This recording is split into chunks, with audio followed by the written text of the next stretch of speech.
Okay, so going through some of those organic chemistry questions in that worksheet that I gave you as a test. We've got the first question says, below is a list of species that can react with organic compounds. So you've got Cn minus, which we know is cyanide, HCl, we've got Cl, H2O, and then CO3 2 minus, which we know is a carbonate. So then it says, from the list, identify a species which can react with ethane. So ethane is your alkane, and you know that an alkane can only react either through combustion, okay, there's no oxygen in that list, or with a halogen by itself. Okay, so the only halogen by itself there would be the Cl. So the only thing from the list that can react is our Cl. Then it says, from the list, identify two species which can attack the pi bond in the ethene. So in the ethene, we've got our double bond, which is why it says the pi bond. Okay, and the only thing that can attack our pi bonds would be something that would be polar, that has charges so that it can then attack that bond. So within there, our only things that we know are polar molecules would be water. So we have H2O from the list, as well as HCl is a polar molecule. So we have H2O and HCl would be our two things that can attack that pi bond. And then from the list, identify a species which can be used to distinguish between solutions of propanoic acid and propan-1-ol and describe any relevant observations. So propanoic acid is our carboxylic acid, and propan-1-ol is our alcohol. So the only thing that would react with an alcohol to be able to see a color change would be potassium dichromate, but that's not in the list, or sodium metal, but that's not in the list. But then the only thing that we would be able to see a reaction with our carboxylic acid would be a base. And in there, the only thing that can be considered a base would be the carbonate. Okay, because remember, if we have sodium carbonate or sodium hydrogen carbonate, the carbonate will react with an acid always. And when that does, you get that fizzing. So the only thing in the list that would be able to give us a visible reaction to be able to distinguish would be the carbonate. And the carbonate would give us effervescence or fizzing with the carboxylic acid only. And with the alcohol, nothing would happen. So we have effervescence with the acid would be our observations. So then we have Cl made from Cl2. Describe the conditions required for this process. So that is taking the Cl2 and splitting it in half. And the only thing that can split a halogen like that would be UV light. That process, remember when we split something equally in half, is called homolytic fission. So remember, homolytic fission, we split and break our bond, and each one takes one electron and we make free radicals.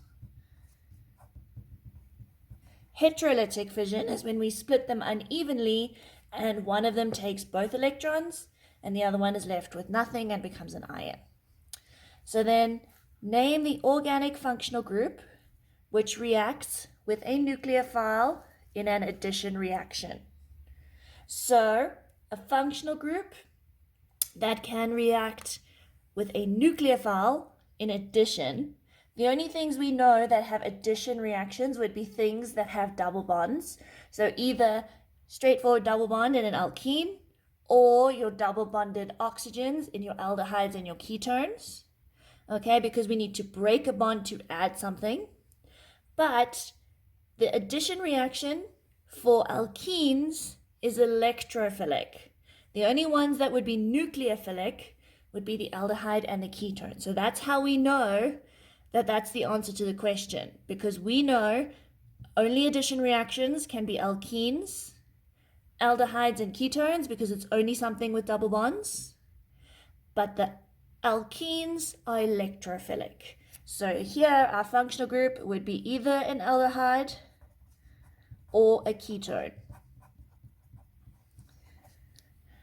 Then name the functional group which tends to react with a nucleophile in an SN1 substitution mechanism.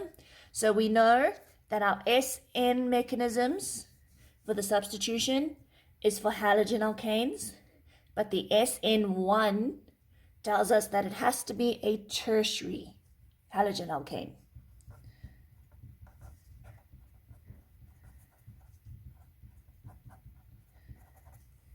Okay, so then if we look at the next page, we have but1-ene reacts with steam in the presence of concentrated phosphoric acid to form two isomers of the molecular formula C4H10O. Each reaction occurs via a different intermediate ion, and draw the structure of both intermediate ions. So we have but1-ene. So if I draw it out, I've got 4 carbons, okay? And the double bond is on carbon 1, and then it's surrounded by my hydrogens, okay? So now, in order for us to have a reaction, okay, with that steam to create your C4H10O, I have to break the double bond, because without reactions for alkenes, we're having addition. So I'm going to either break the top bond, or I'm going to break the bottom bond. And that's where we're going to get the two intermediates that we're talking about. Because if I break the one bond, I'm going to end up with my 4 carbons, and the one that broke has a hydrogen and it leaves the other one without it until that oxygen molecule can attach. And then we've got the rest of the hydrogens.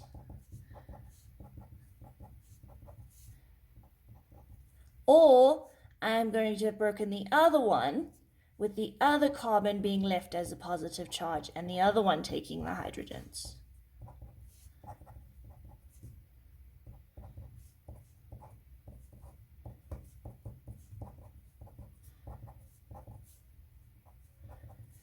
So we either got the first one that's lacking or the second one that's lacking, and both of those are then our intermediate ions. So when they say draw the structure, you can draw it like that, but they do always prefer a structural formula, but they can't mark it wrong because they just said structure. They didn't say structural. So if we were going to write this as a structural formula though, we would have our CH2, and this C has a positive charge. And then you have your CH2, CH2, CH3. And then you have your other one of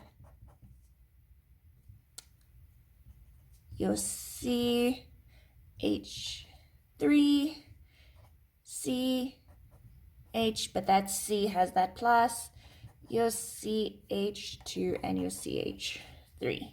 So it's either going to be first or second. And then it says, circle the more stable intermediate ion drawn in that question and explain the answer. So the more stable one would be one of them that has more CH groups attached. So on this one, we have an H and an H, and then just one of those.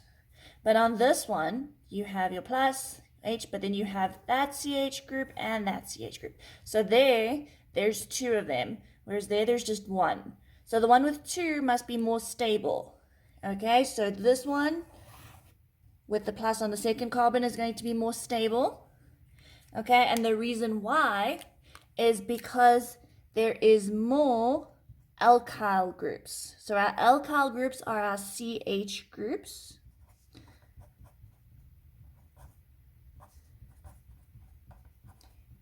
Okay, and those CH groups are able to donate their electrons to make this positive ion more stable. So that's why the more CH groups surrounding it, the more stable this becomes, because those lend their electrons to make it more stable. So we can say there's more alkyl groups, okay, for the carbocation, because there's more electron donating groups.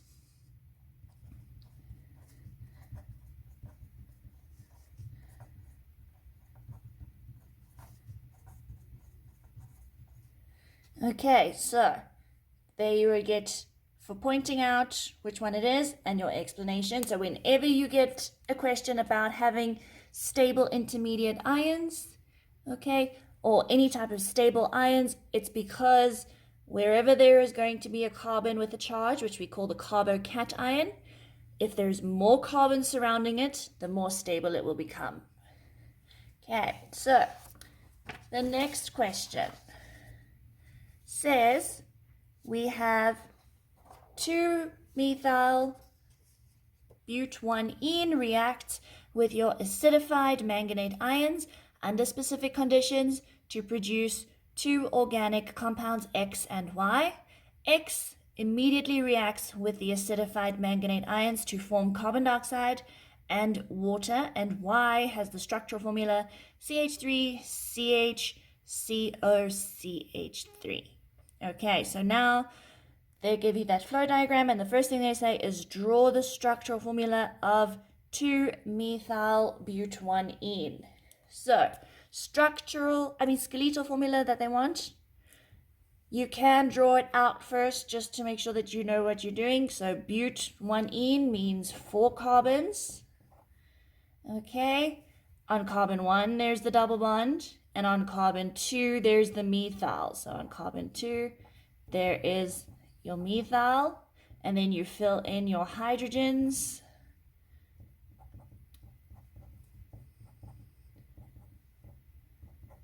So now to draw that as a skeletal formula, we have carbon 1, and it's double bonded to carbon 2. Then from carbon 2 to 3 to 4, so we have from carbon 2, 3, 4.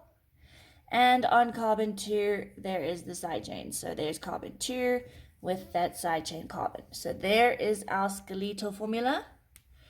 Okay, and then state the specific conditions required for the acidified manganate ions to react with 2-methyl-1-butene in this way. So because we've got manganate and we've got an alkene, okay, when it was cold and dilute, we know it's going to form a diol. But that doesn't happen here because we don't have 2 diols, okay? What we have is a split, okay, and oxidation, which we know can only happen if that manganate is going to be hot and concentrated. So those are conditions for our manganate ion. Okay, and now it says, name the type of reaction occurring to the functional group in 2-methyl-but-1-ene in the reaction. Okay, so I just told you it's going to be oxidized. So that is oxidation because we're adding oxygens. And then draw the structural formula of X. Okay, so X is the other compound that we have. So now remember, when we have our alkene, what we are going to do when we oxidize it is we split it off and we add oxygens to each side of the double bond. So on this side, we had our CH3, the C's, and the rest of the chain with your H's, and where that was gets the oxygen. So this now becomes a ketone because remember we want the longest chain. So there is our longest chain with our oxygen in it, and that is then this. Okay, because we have the CH3, the C with the O, CH2, and CH3. But then the other side also breaks off, and we have where the double bonded was, gets an O, okay? And then this can get further oxidized because now this is an aldehyde, and the aldehyde can further get oxidized to a carboxylic acid group.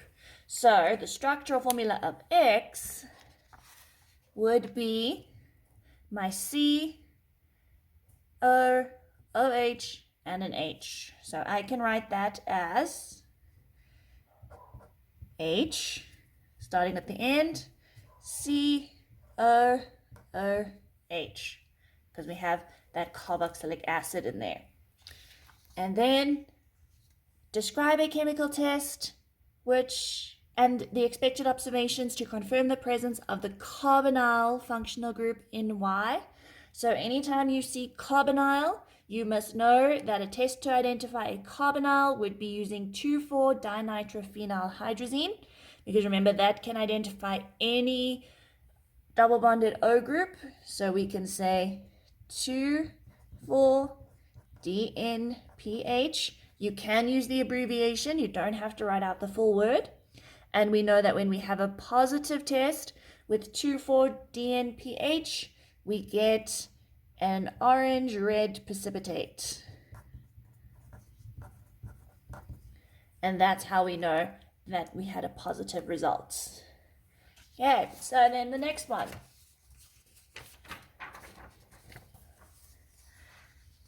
We've now got an infrared spectrum of that molecule. Okay, and they give us for the 2-methyl-but-1-ene. Okay, and we need to predict the differences we would see between this spectrum and Y, which was our ketone. Okay, and give reasons for the predictions, looking only at the region above 1,500.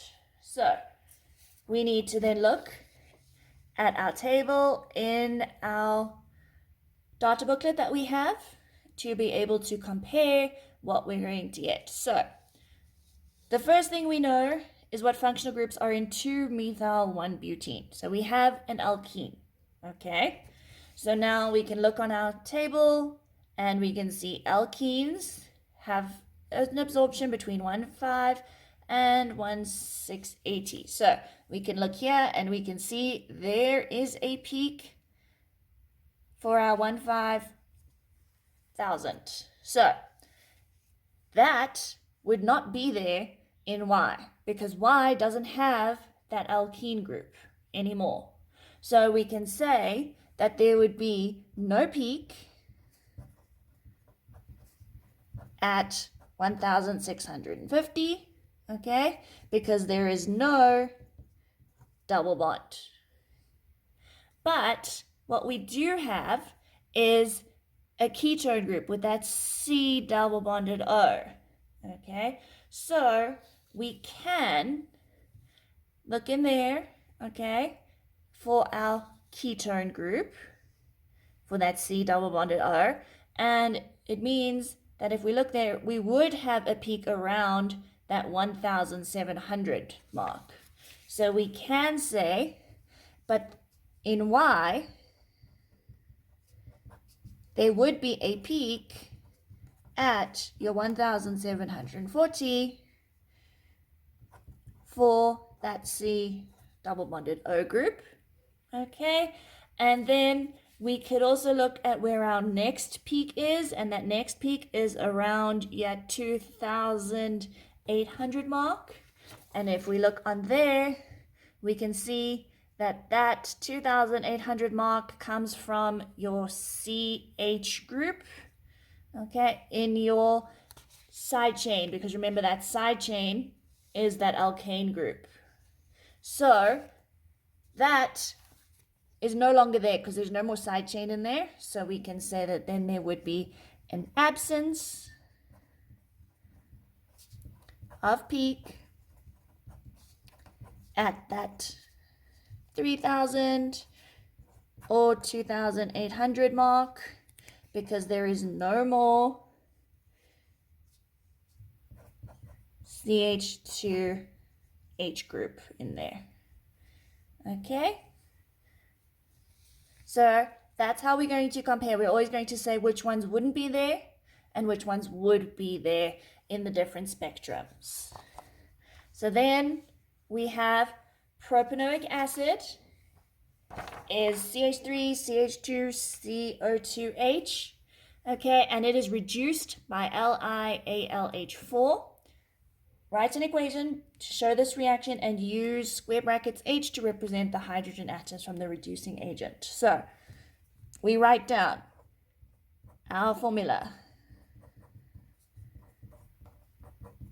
Okay, plus the reducing agent. Okay, and now I know that this is a carboxylic acid group. Okay, and with that carboxylic acid, I want to get rid of my double bonded O's. Okay, so when I take that and I reduce it, I turn it into an alcohol. So that means that forms the CH3, CH2, okay, will remain the same because nothing happens to them. And that last carbon, we replace the oxygens where it's double bonded with hydrogens. So we get CH2, and then our last one becomes an OH that stays there. Now, since we've taken those oxygens off, those become water as well. And then the last thing we do is we can see here, there is 4 hydrogens in that formula, which means we can say there is 4 of those reducing agents. So whichever your number is there, you can then place it there in front. And then name the organic product that is formed in this reaction. Okay, so I have an alcohol, and there is 1, 2, 3 carbons. So I know that's going to be propan. Carbon with the OH would be carbon 1 ol, or 1 propanol. Okay, so then now it says an organic compound W is an ester, which is a structural isomer of propanoic acid. State the molecular formula of W. Okay, so W is an ester, okay, with isomer of propanoic acid, so we know that there is 3 carbons in the ester. So I know an ester bond is my double bonded O in the middle, and then my C's, and I can fill in my H's. Okay, so that means that the molecular formula would be 1, 2, 3 carbons. Then I've got 1, 2, 3, 4, 5, 6 H's and 2 O's. Okay, and then draw the possible structure of W. So either our ester is going to be there from that first carbon, or I could have moved the ester bond over and I could have that, okay, from that second carbon. Okay, but I can't move it anywhere else, otherwise I'm just drawing the same thing over again. So we could have that one or that one. Okay, so again, you can draw it as a structure and draw it out, or write it as your structural formula for whichever one you want. So if I write it as the structural formula, I've got HCOO, CH2, CH3, if I pick that first one. Okay, so then there are many different types of aliphatic and aromatic hydrocarbons. Okay, name a naturally occurring source of these hydrocarbons and outline how different hydrocarbons are separated from this source. So we know our main source of our hydrocarbons would be crude oil, okay, to get from our alkanes. So it's always going to be crude oil when they ask you for a source of something. And then the separation of those is fractional distillation. And we know that fractional distillation is separating things by their boiling points.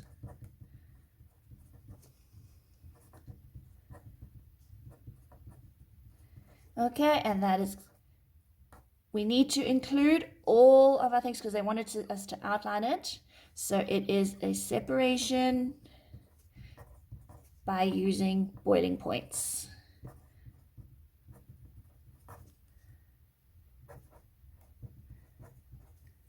Okay, so then when alkanes are heated at high temperatures, in the absence of air, the molecules can break into smaller molecules. Identify the type of reaction occurring. So when we take a long alkane and we break it up into smaller ones, that's called cracking. And then write an equation which describes the reaction occurring when heptane, which is C7H16, is heated in the absence of air to form hexane, butane, and ethane. So we have C7H16 is getting broken up into hexane, which we know is C6H14 plus butane, which is C4H10 plus ethene, which is C2H4. Okay, and now if I look at my number of carbons that I have in total, it doesn't add up, it adds up to way more than 7. Okay, so I need double the amount over there in order to balance the equation. Okay, because then I've got 14 there, and I only have 6 plus 4 plus 2, which makes 12. So I'm going to need 2 more, so I can say I'm going to make 2 of those, and that would then balance out all of my molecules. Okay, so then I have a table that compares the reactivity of alkanes and alkenes with chlorine. Okay, and it tells you the type of reaction, okay, as well as the type of species that's reacting. So during the first stage in the substitution reaction of chlorine forms chlorine-free radicals. What is meant by the term free radical? So a free radical, remember, it's where we have our splitting and each atom takes 1 electron. So we could say free radicals have unpaired electrons.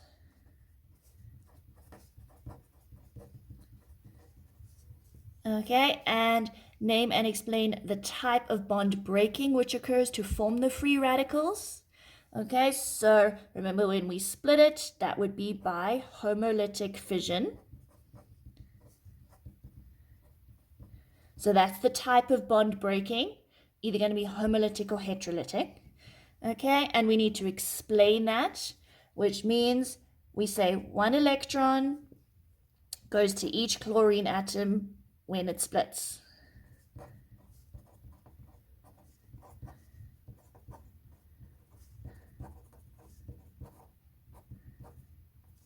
Okay, and then name the stage of the reaction mechanism which occurs when a methane molecule reacts with a chlorine-free radical. Okay, and that would be in our propagation steps. Because remember, initiation is splitting the chlorine, and then we have propagation where it starts to react. Okay, and then complete the equation for the reaction which occurs when a methane molecule reacts with a chlorine-free radical. So we've got the methane with the free radical.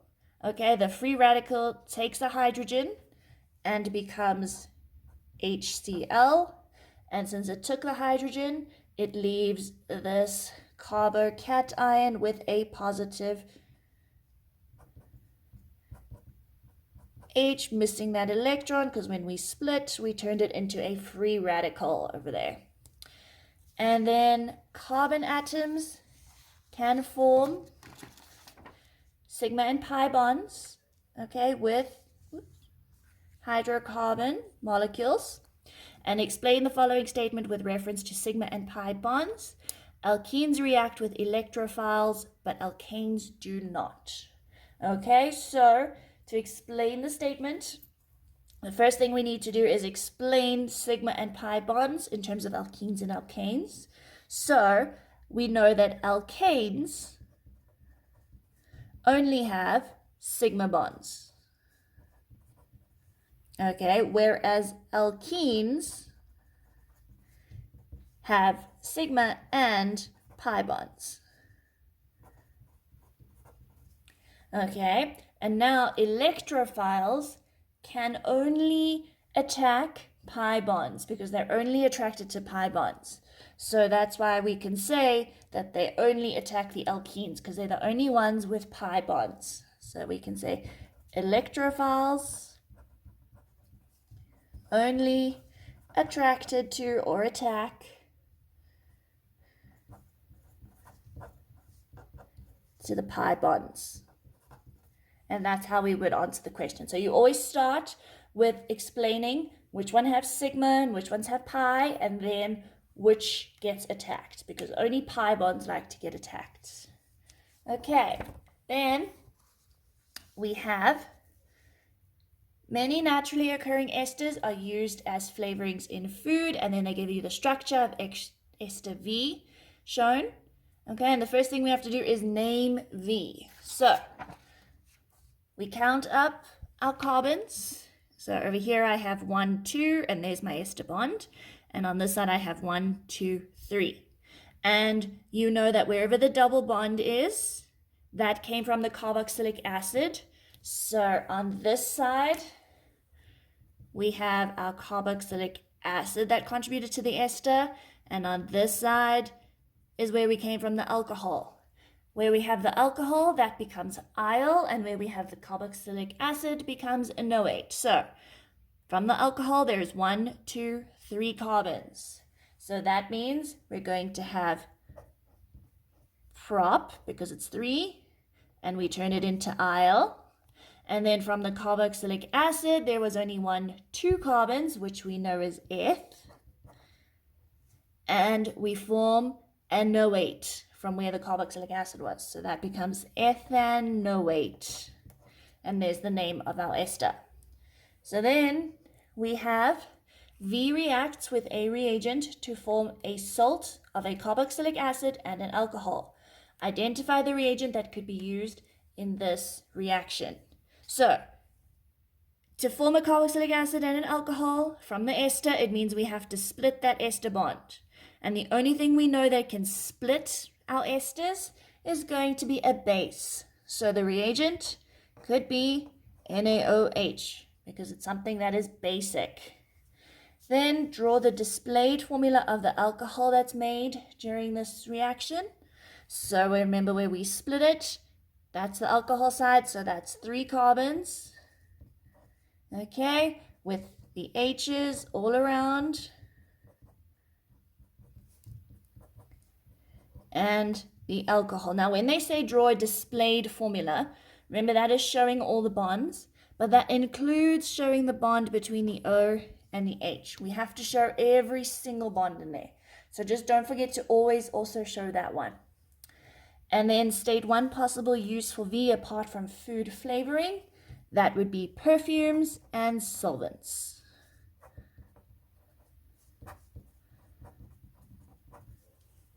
So then, ester W is made up of 54.5% carbon, 9.1% hydrogen, and 36.4% oxygen.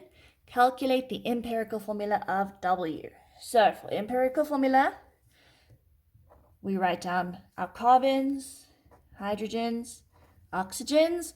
Carbon is 54.5%, hydrogen is 9.1, and oxygen 36.4. So now I find my number of moles by dividing each of these by their atomic mass, and I end up with a specific number of moles.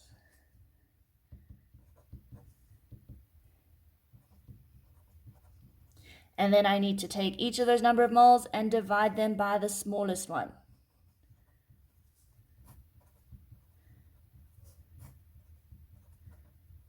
And I end up with 2 to 4 to 1.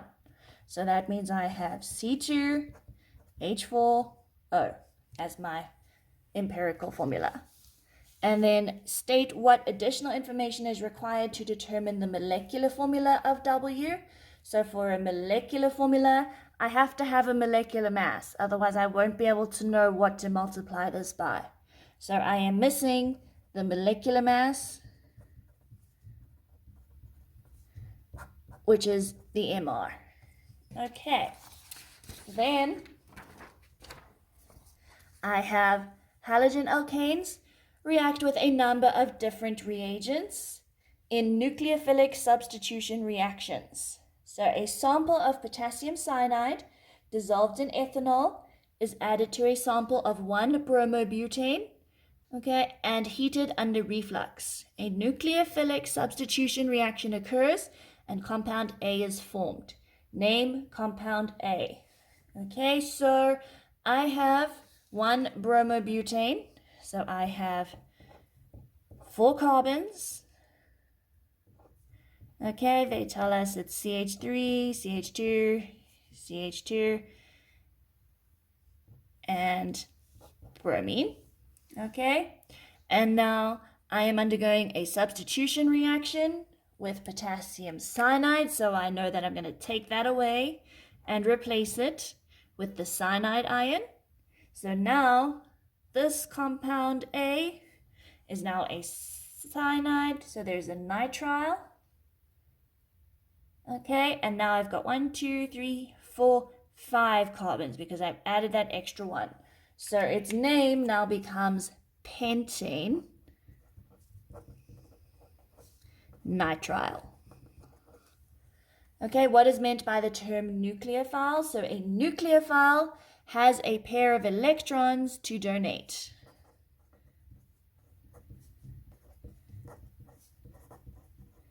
Because remember, the nucleophile is where we have both electrons and we want to contribute it to the bond of the one that's missing. So then identify the nucleophile in this reaction. Going to be the cyanide. Whatever we're adding is always going to be the nucleophile or electrophile. Okay, so there we've got the cyanide ion. So either you write it as cyanide like that, or you can write it out as cyanide ion. Okay, if you do write the CN, make sure you include the charge and the electrons though, because that's the whole ion. Otherwise, just write out the words. And then explain why this reaction is described as a substitution reaction, because bromine is being replaced with cyanide.